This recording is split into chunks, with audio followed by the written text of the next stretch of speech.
61节的感动时刻，我们带您到花莲拜访叶日松老师。他担任教职40多年，他觉得客家教材不够多，因此他开始以客语来创作客家童谣还有散文，题材就围绕在花莲。叶老师说，在地有感情，才能写出感人的作品。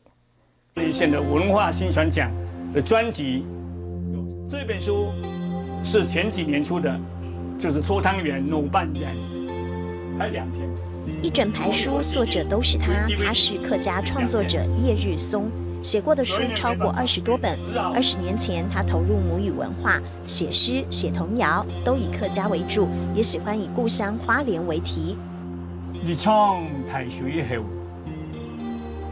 葉梅立馬米露秋落，而家是唔同。鲤鱼误闯池塘，不断掉眼泪，最后成了鲤鱼潭。景点由来被叶日松编成了故事，变得浅显易懂。这是他今年度的新作品《童话》，用故乡当题材，用在地的观点学客家文化。就像这样短短的这个寓言，带来趣味性，带来故事性。午夜先好风光，拍摄早上光。灵感一来就能创作。叶日松老师身在花莲，也常居在故乡，担任教职40多年，很清楚客家读物真的不多，所以他专注在客家文学上，希望向下扎根。每一首都是简短当中，也充满了情绪，充满了爱，所以呢，像这样的话呢，这个写作的话，小朋友就会接受。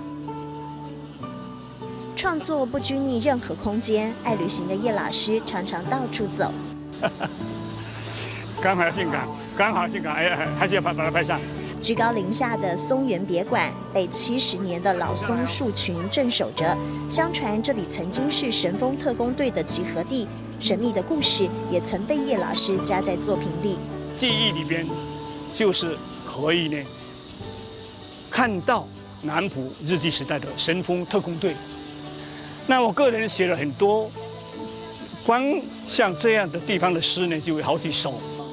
故乡的文化资产，看在叶日松眼里更显得珍贵。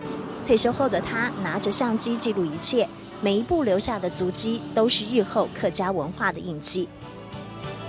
鲤鱼潭中的泪水，老松树下的执着，书页里依旧如昨。老师40年笔耕，客语童声，牙牙学着，在后山客庄鲜活感动时刻。